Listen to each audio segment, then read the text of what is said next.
Century 21 et ses 915 agences immobilières au service de vos projets partout en France présentent Sud Radio Conseil de famille.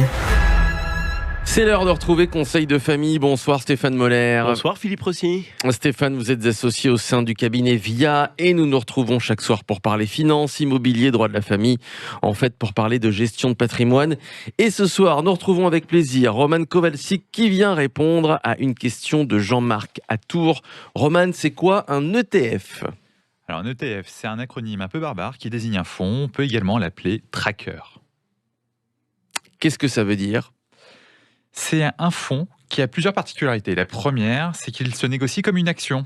Donc on peut l'acheter, vendre pendant les horaires d'ouverture de marché. La deuxième particularité d'un ETF, c'est sa capacité à reproduire un indice aussi bien à la hausse qu'à la baisse. Sur quel type d'investissement d'indices peut-on retrouver les ETF ? Les épargnants peuvent investir sur tous les indices majeurs, que ce soit sur un pays en particulier ou des régions. Le plus célèbre d'entre eux est bien évidemment celui du CAC 40. Vous pouvez également acheter des obligations au travers d'indices qui répliquent le comportement d'obligations d'État ou d'entreprise. Très bien. Qu'est-ce qui peut justifier que l'on investisse plus dans un ETF que dans un OPCVM ? Je pense qu'il y a 3 raisons. La première raison, c'est leur capacité à répliquer à l'identique le comportement d'un indice, ce qui évite les mauvaises surprises de gestion. La deuxième raison, la liquidité de l'ETF, grâce à de très larges volumes d'échanges, permet d'assurer l'achat ou la vente pendant justement ces fameux horaires d'ouverture de bourse. Et enfin, la troisième raison, c'est quoi ? C'est le fait d'avoir des frais moyens qui s'élèvent à 0,3%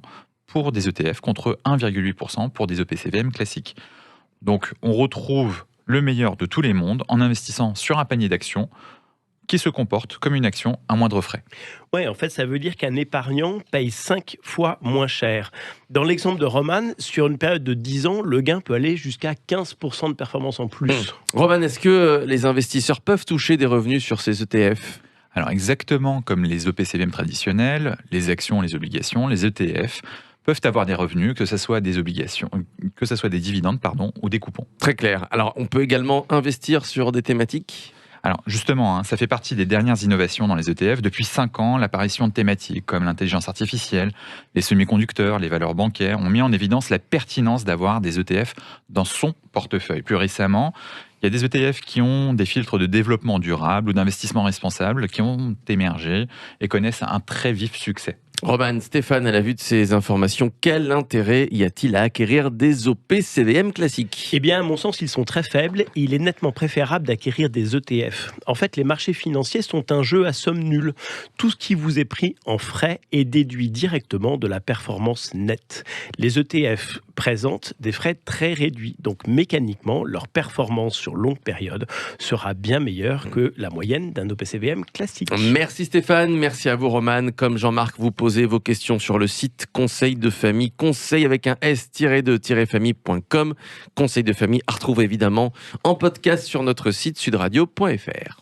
C'était Sud Radio Conseil de famille. avec Century 21 et ses 915 agences immobilières au service de vos projets partout en France.